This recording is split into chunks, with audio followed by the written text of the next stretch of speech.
Assalamualaikum warahmatullahi wabarakatuh. Perkenalkan, saya Muzakirana Fajriya dengan NIM 12540100150. Di sini saya akan menyelesaikan tugas UAS mata kuliah Ilmu Komunikasi yang diampu oleh Bapak Dr. Haji Cecep Suryana MSI. Ada 10 soal dan 1 soal khusus yang akan saya jawab dan saya jelaskan dalam video ini. Soal nomor 1. Ilmu komunikasi awalnya berasal dari retorika. Retorika terkenal pada zaman Socrates.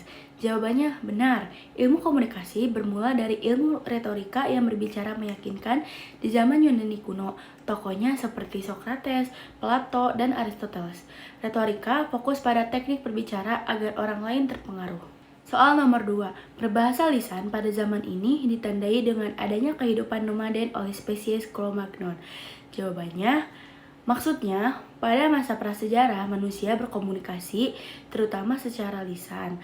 Manusia purba Cro-Magnon hidup nomaden. Jadi komunikasi waktu itu masih sederhana dan lisan, belum ada tulisan. Soal nomor 3. Komunikasi adalah proses di mana seseorang menyampaikan stimulus dengan tujuan mengubah atau membentuk perilaku orang lainnya. Hal ini diungkapkan oleh Shannon dan Weaver. Jawabannya, ini merujuk pada model Shannon dan Weaver. Komunikasi dipandang sebagai pengiriman pesan atau signal dari pengirim ke penerima. Tujuannya untuk mempengaruhi atau mengubah perilaku atau pengetahuan penerima. Intinya, komunikasi itu kirim pesan supaya penerima paham atau bertindak. Soal nomor 4. Jika kita melihat konteks komunikasi dari keterlibatan jumlah pesertanya, beberapa komunikasi memiliki kesegaraan umpan balik yang tinggi. Komunikasi massa memiliki kesegaraan umpan balik yang rendah. Jawabannya benar, komunikasi tatap muka sedikit orang biasanya ada umpan balik cepat atau langsung merespon. Sedangkan komunikasi massa umpan baliknya lambat atau tidak langsung jika kesegarannya rendah. Soal nomor 5. Komunikasi merupakan upaya pendidikan dan pewarisan nilai-nilai, norma, dan prinsip dari satu generasi ke generasi lainnya. Fungsi tersebut merupakan fungsi sebagai kolerasi. Jawabannya, ya. Salah satu fungsi komunikasi adalah mentransfer nilai atau norma antar generasi.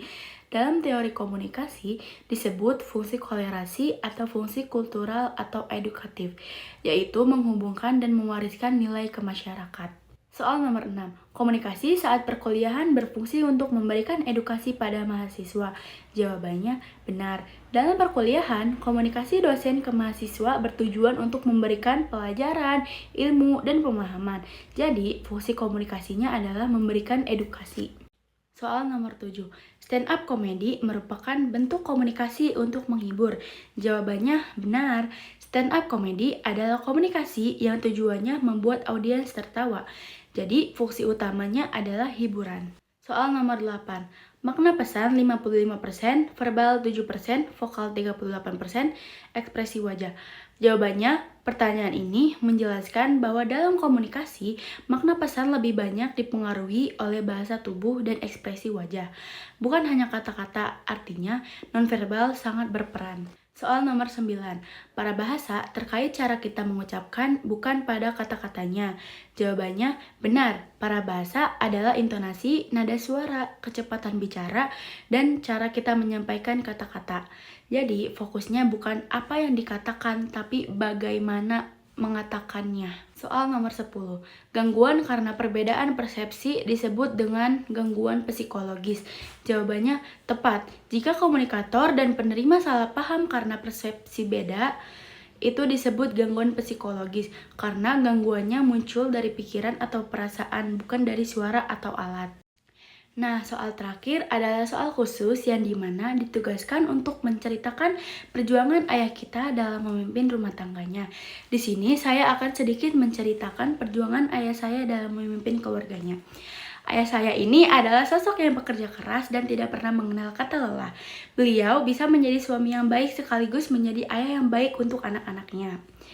Beliau sangat bertanggung jawab sebagai kepala keluarga, mampu mendidik anak-anaknya yang alhamdulillah anak-anaknya bisa memasuki masa dunia perkuliahan.